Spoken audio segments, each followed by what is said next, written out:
Good morning, good morning, good morning, and welcome to another episode of On the Couch with Creatives. I say good morning because I'm here in the UK, but good afternoon or good evening if you're anywhere else in the world. I'm Melanie Perry. I'm Julie Hadmew. And this is On the Couch with Creatives. Fans and followers of the show will know by now that we're part of the Creatives Group, the private network for creative professionals everywhere. Together, we help you to create at your best, connect you with like-minded individuals, and therefore help you develop your creative practice and grow your creative business. That sounds like a good idea to you, and you'd like to join our large growing number of creative professionals? Please don't hesitate to reach out to us after the show. We'd love to hear from you. But as I say, this is On the Couch. So Julie, who do we have on the couch today? So today we are talking to Amy Slade, and she is a production hair and makeup artist. She's based in London, but obviously, she's worldwide. And she's worked on films, short and feature films in the theatre. We're going to talk about Shrek, the musical, and of course, fashion and media and commercial shoots. He specialises in period and modern makeup, as well as hairstyling. So let's hear all about it. So hi, Amy. Welcome to On the Couch with Creatives. Nice to see you. Hello, thank you for having me. Well, this is Melanie, and I'm Julie. And we've been reading your bio, and it sounds so interesting. And I mentioned just before you came on that you worked on Shrek, the musical. So why don't you kick off telling us a little bit more about the theatre productions that you've worked on? So I've done a little bit of theatre. I'm still a student at the moment, so I'm about to start my third year at uni. I'm studying the design and application of hair and makeup for production, which is a little bit of a mouthful. But we get a lot of opportunities where we get to work with different industries. So I've managed to be able to get my foot in a little bit of film, a little bit of theatre. Last year I did Shrek the musical, the amateur theatre production in Southend. I don't know if you know where that is. But we got to work with the cast. There was a lot of prosthetics, a lot of green face paint. And I learned what it's like to work on a theatre production because it's very different to film. So I was in charge of Baby Shrek. So we had ball caps to cover hair, prosthetic ears that we'd put on, all of the cast. I mean, there was lots of different characters, and it's just really fun to work on something a bit different to film. But that takes hours, doesn't it, to put a script together? Yeah, so I think we had about 2.5 hours. There's about 30 makeup artists, so for everybody there was about 2.5, 3 hours before each show. Did you say 30? 2.5 hours, 2:30. 30 makeup artists? Yes. Oh, my word. And you were one of them? Yes. Very labour intensive. And you meet stars, when some stars have been working on films, actors, and they said, I was in the makeup chair for like 4.5 hours, with them doing, making up to be older or aliens or whatever. But when did you obviously you're still very young and your career is just blooming, which is marvellous. When did you, at what point in your schooling, I guess, did you think, right, this is something that I would really like to do, rather than, be an artist or a graphic designer or anything that's a little bit more, I guess, mainstream? When did you think, I'm going to go and paint people for a living and make wigs and do the showbiz stuff? I don't really have. I feel like there's a lot of people that it's been their destiny their whole life and they knew that they wanted to do it. I've always been creative, so I knew I wanted to do something within that industry. But I sort of just finished school and I didn't want to go to sixth form and I didn't want to do A levels. And I was torn between doing theatrical makeup for production in college or animal management. I really love animals as well. So I was sort of torn between those two. And I ultimately chose, obviously, makeup. And then I've just stuck at it. And the more years I've put into studying it, the more I've learned and realised there's actually so many doors that you can go through. yeah, and I just love it more and more every year that I'm studying it. Yeah, because there are just so many avenues, as you said. You have film, you have theatre, the commercial shoots, ads, the media, newsrooms, all that kind of stuff. Yeah, definitely. So how do you start? So you finished school, and then where did you go? So I went to college. It was during the lockdown, actually. So I remember my first year was quite practical. It was very much the basics. So it was just learning the basics of applying makeup. There's a lot that goes into health and safety, like working with different ages. So working with children is a lot different to working with adults. Second year was more, so I had like my first ever lessons in special effects. So we worked with a lot of silicone products, and we'd make like bullet wounds and like lacerations. But it was just a little bit more difficult because it was COVID. We couldn't go into the classroom and sort of learn from there. So it was a lot of working from home, a lot of research and writing. And then I decided to go to uni on my third year. It's probably one of the best decisions I ever made. I don't think it was till uni I really put my everything into it. I've really enjoyed every module that we've done, being able to create something that's my own or work with people that I've met through the uni or through jobs that have come from my lecturers. I'm very lucky that a lot of it has stemmed from that. So yeah, it's definitely one of the best decisions I've made.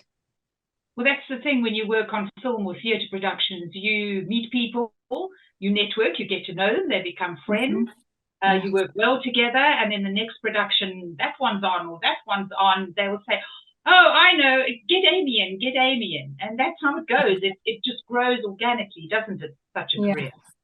Yeah, you don't realise how closely binded the industry actually is. Like you'll meet someone and then they know someone that you've met, and like it's just one big network. You don't realise who actually knows each other. Yeah. And that's why it's very important never to gossip and say horrible things. No. Backs. Yeah. Yeah, Oh, definitely. Yeah. And people think that the film industry, they're thinking, oh, it's a big, wide. It's not. It's very tight. And people, especially, I'm from a Disney background, and Disney, whether it's in the film or in the offices, Disney like what they know and who they know. And there are so many people that sort of left Disney to maybe go and do other things, but they always come back because Disney's a lovely company to work for. And they always come back, and it's like returning to the family. And if you've worked for Disney once, the chances are you can work there again and again and again because they know you, they like you, they know that you know the way that they do things. And it's very nice, but you really do need to get your sort of foot in the door and make friends, make lots of friends. I do think it's once you meet the teams that you get on with, they can then put their trust into you, and then you are called you're called back for future productions. So that's definitely true. Well, I was in television news, and I was a news anchor in South Africa, and our makeup artists, they could make or break you. You know that. You can make somebody bag. For sure. But luckily, I had wonderful makeup artists, and they did other things as well. They obviously would come in and do the breakfast show or the evening news, but during the day they were on film shoots. They were doing ads, doing the Miss South Africa pageant, even the Miss World pageant. They would fly all over the world. It's just such an interesting job. Yeah, I do think makeup artists are sometimes underappreciated. I think a lot of people think it is just putting on some makeup and calling it a day, but there's a lot of research that can go into it sometimes. There's a lot of hours, there's like setups, like packing everything away, having kits ready for specific things. I do think sometimes people don't realise how much actually goes into it. Yeah, you walk into the job literally with suitcases, don't you? Yes, multiple sometimes. It's like me just on a weekend away, just to do that. No, but it's true, and I think that there are quite a few roles I think that are undervalued in the film industry, makeup artistry, and also VFX artists, and that's something that we'll touch on because with CGI and special effects, do you feel that the scope for working on film with prosthetics is shrinking because people are now doing it digitally rather than wanting to have those model things. And so, I mean, somebody of your profession will always do really well in theatre and live action and art installations and all of those kind of things. And they'll always need the makeup for people in film to make them look beautiful and wonderful. But the alien creations or the burns or the things that, you know, you used to be able to do on film, they're all being digitally produced now. So how do you think that affects you or your industry? I think that's being talked about a lot at the moment. I think it's cheaper as well to do it digitally than it is actually to have a makeup artist like apply prosthetics or anything. But I don't think you quite get the same effect when it's physical instead of digital. I don't know if you can kind of sometimes tell. I also learned at uni that you can't actually go inward. So that is usually, so for example, Harry Potter, Voldemort, his nose isn't there. You can't create something with a prosthetic that's under the skin, if that makes sense. You can only put things on top. So I know that sometimes you have to do something digitally, but if a production is happy to put the budget in to use the prosthetics, you can really tell. I know with Stranger Things, Vecna's character was all completely prosthetics, and I think that really paid off. That you could tell, like down to every, they separated each of the body parts to make it so it was malleable to the body. But I don't know. I hope it doesn't take away from it, but I think it's always better when it's makeup.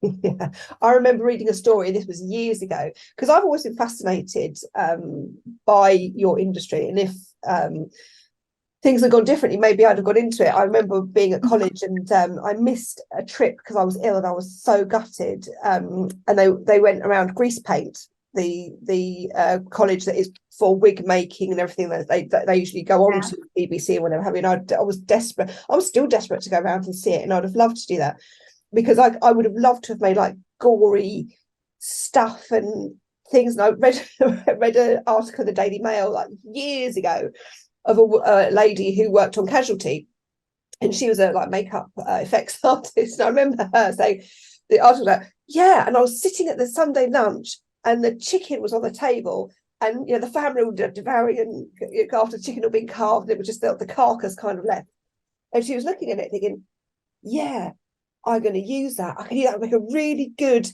broken bone, because he had to mock up something for where on Casualty somebody had a road accident and their leg had broken and the bone was sticking up through the flesh, you know.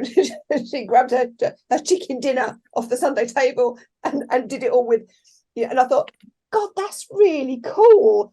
And you know, and I've always been interested in how the creative mind, you know, can take something from like the dinner table, say, yeah, I'm going to put that and turn it into a mangled broken leg, you know, and with blood and guts everywhere. Yeah, we do. We take a lot of.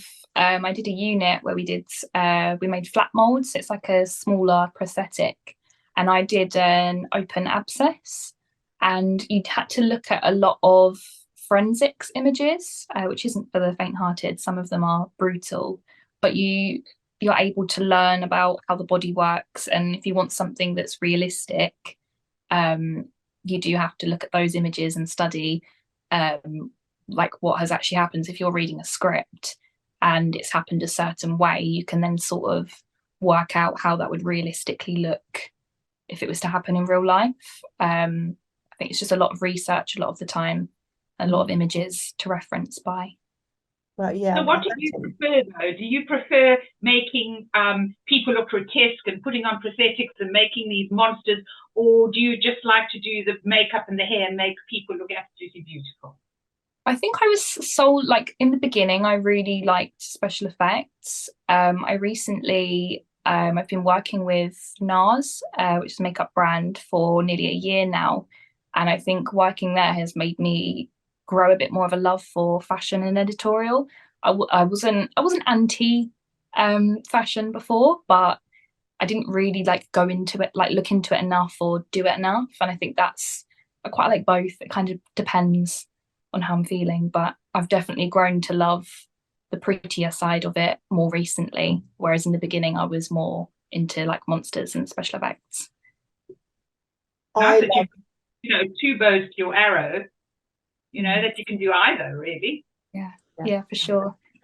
I love the makeup that are on all the period dramas, especially things like Poirot and Miss Marple, for example. It's set in a certain era, and the original Poirot, so they all are in these lovely, and you have to be so skinny if you're a girl to be able to act in one of those things, because these outfits are just so delicate, and the girls think, gosh, she must be a size, like her waist is about that big, but their faces are just done in this beautiful period makeup. I think, God, it'd be so lovely to have a face like that. And I always look at the makeup and think, God, that makeup is so lovely. And her skin is so perfect and her eyes are so bright. Yeah, period is one of my favorites. I think I do love researching things before. I really love the 60s and I really love the 70s. I've more recently got into more of like the 90s period, but I do love, I think period is my favorite kind of makeup at the moment. You're getting old when a makeup artist says, I really like period makeup. The 70s or 80s or 90s. I was thinking she's talking about the 1870s, the 80s. No. 1880s. You're doing a period costume, like a costume, a period costume piece. Is it? Have I got that correct? Like a Jane Austen. The makeup would be so minimal because they just didn't wear makeup in those days. No, yeah, that's a whole other art in itself. Is like a no makeup to do a full face and make it look like you're not wearing anything. It's actually more difficult than you might think, to literally make it look like there's nothing on the face. But I would imagine that the 1960s is a fun period to do, because you've got all that heavy makeup, the huge big eyelashes, the twiggy hairstyles, so the go-go boots, all that era. Wow. Yeah, no, I do love everything about the 60s, the big hair, the mini skirts. I love Twiggy, I love Patty Boyd, the fashion. It's one of my favorites. I do take a lot of inspiration from the 60s. You have, talking about hair, you have made a wig as well, haven't you? I know you made at least one, so we've got some pictures of that. Did you enjoy the process? Is it difficult to make a wig? I didn't realise up until that point how many hours actually go into making just one wig. So let alone if there's a series and they need 20 wigs. It took me about 4 months to make that wig. I took a lot of inspiration from Pamela Anderson. I know Pam and Tommy, the series on Disney came out around that time, and I'd read her book and watched her documentary, and I was obsessed with like her like life in the 90s. So yeah, I made a wig inspired by like her updo, and you learn a lot, I think, physically and mentally. You have to have the determination to finish it. I was spending all hours of the day, all hours of the night, knotting every single individual hair into that wig. And it's like learning, because the hair was up, you had to sort of work from the center of the crown and work your way outwards so that the hair would naturally, like, you could knot it upwards, if that makes sense. So if the hair was down, you'd be knotting it down so you could still style it properly. I learned how to block the wig onto a head, how to measure the head. It was like I've got such respect for wig makers, because I don't think I'd have the patience to have just that as a full-time job. There was hundreds of hours that went into making that wig, but it was worth it. Is that something you'll do again, or would you rather work with just makeup and prosthetics and real hair? I think I'd definitely do it again, but it would just be a long period of time. So I think it'd be one of those things where I'd have to focus solely on that. I couldn't do multiple things at once, because I did enjoy it, but it was just so many hours. Labor intensive, absolutely. Yes. Well, I never knew it was that long. That surprised me. I was really proud of it though, because I could have just decided that I didn't, like, it was too much, I didn't want to do it, because even the lace is in separate pieces. So you have the crown, you have the nape, you have the hairline. So because my hair was up, there was a separate piece of lace at the front. So that took a few weeks just to sew all of that together before I even put hair on it. It must have been about a month. Yeah. So yeah, wig makers really are good. Kudos to you. Yeah. I don't think I'd even want to attempt that, to be honest. No, that's admirable. I wouldn't know where to start, really. Just thinking about the shape of the head before you even get to the hair and the hairstyle. No, I mean, our lecturers were really good. They had a lot of patience with us because everyone was moving at different paces. So some people would finish quicker than others. And because we all had different hairstyles, some of us had fringe. So I had a fringe in mine. So the front of the hair had to sort of be knotted forward so that it could fall the right place. Some people had hair that would go further back. So the hairline was further back. So you had to do the lace differently for that. If you had a parting, you had to counter in for that. So you had to do the lace differently so that the hair direction was the same. So you could have the hair going in the right way. But yeah, there's so much that goes into it. Did you get to choose what style that you were working on? Did your lecturers give you all a style, or did you get to choose your style? Yeah, so we had all the freedom. We could make whatever we wanted, whatever length we wanted. One of my friends had, it was like the longest, it must have been about 20-inch hair, like it was the longest hair. It was like a Dolly Parton look at the end. That was really good, yeah. And what kind of hair did you use? So we used human hair. I think it was called Silky Weft. I got it from Pax in London. That was another thing. It's quite expensive to make a wig. I think it was about £100 for a pack of hair. And I think I used 3 packs, and then you had to get the lace as well to make the base for it. And then you had like the block for the head, like the block for the wig to go on as well. So there's a lot of pieces of kit that you'd use as well. It's not just the wigs. Going back to being a basic makeup artist, I've seen it. You have to invest a lot of money into your kit. It's not just eyeshadow and all that. You have all the different brushes and all the different palettes and all the different lipsticks. You're like a walking shop wherever you go somewhere, aren't you? Yeah, I think I've only just started to get my kit to how I wanted. We were quite lucky in college that we had like student starter kits. So you'd have just the basics. And then over the years, I've just been able to replace things, or I quite like decanting my kit. So to try and save space or make it lighter to carry, there's a lot of like melting lipsticks into little pots and separating concealers into palettes so that it can just condense everything down. I feel like I've been doing it for 3-ish years, like work experience as well. And I'm only just starting to get it how I want it, like perfectly. And I don't think you ever will stop adding to it and tweaking it. No, definitely not.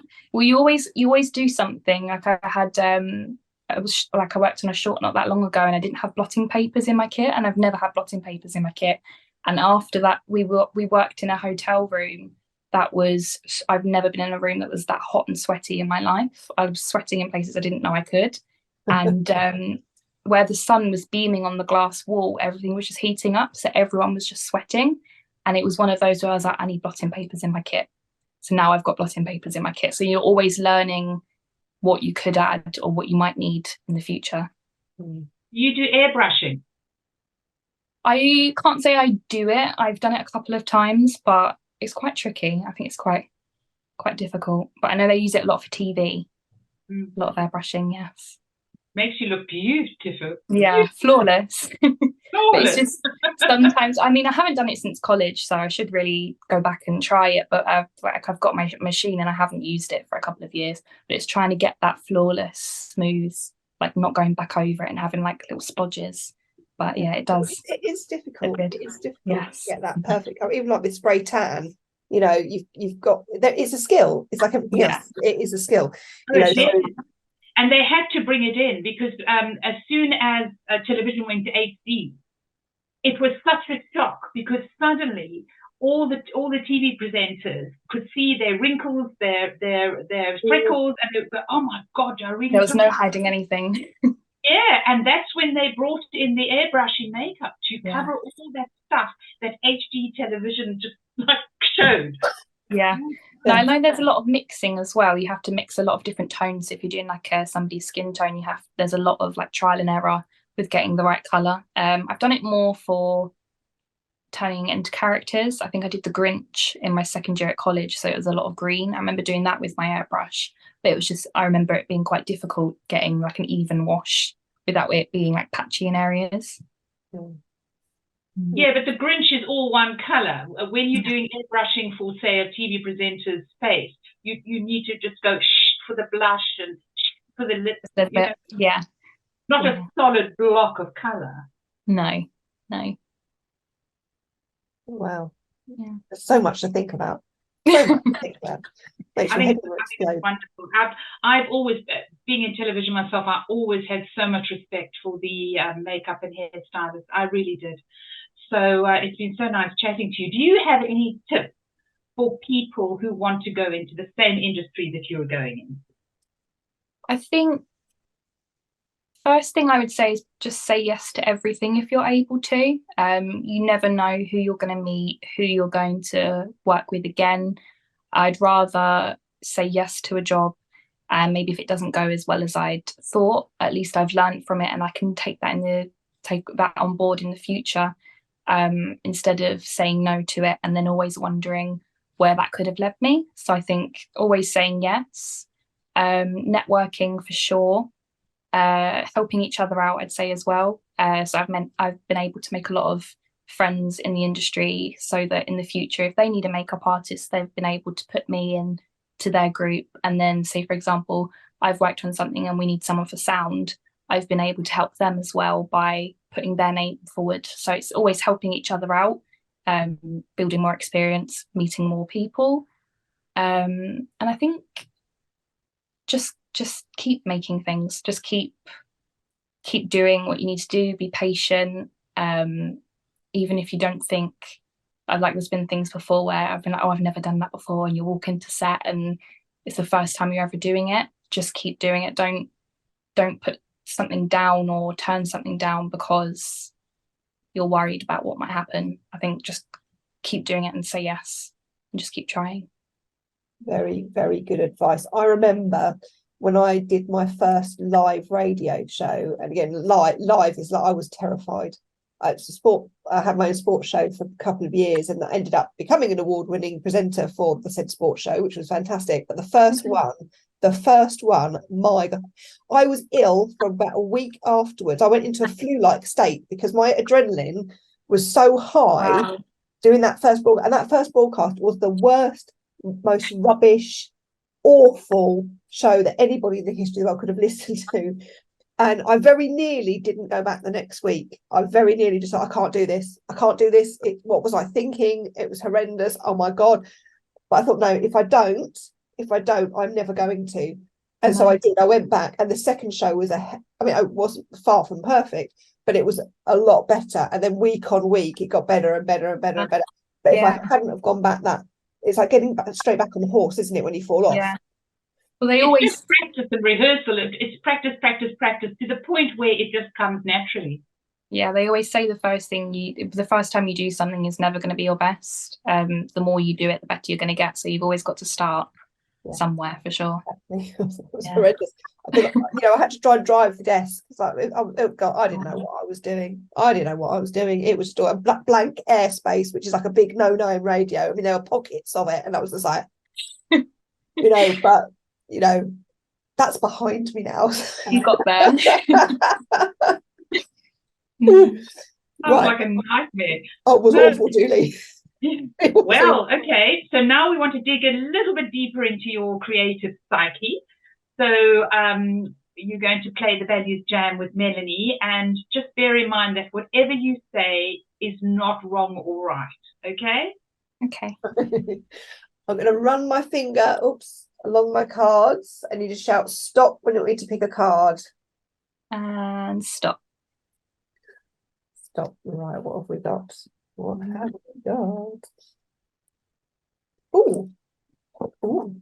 This is quite a good card. We're talking a little bit about health and safety. You picked Safety, the value of safety. So as we're all creatives here, we're going to ask you creatively about what that means to you. So Amy, safety. What does safety mean to you? What does it look, feel, and sound like?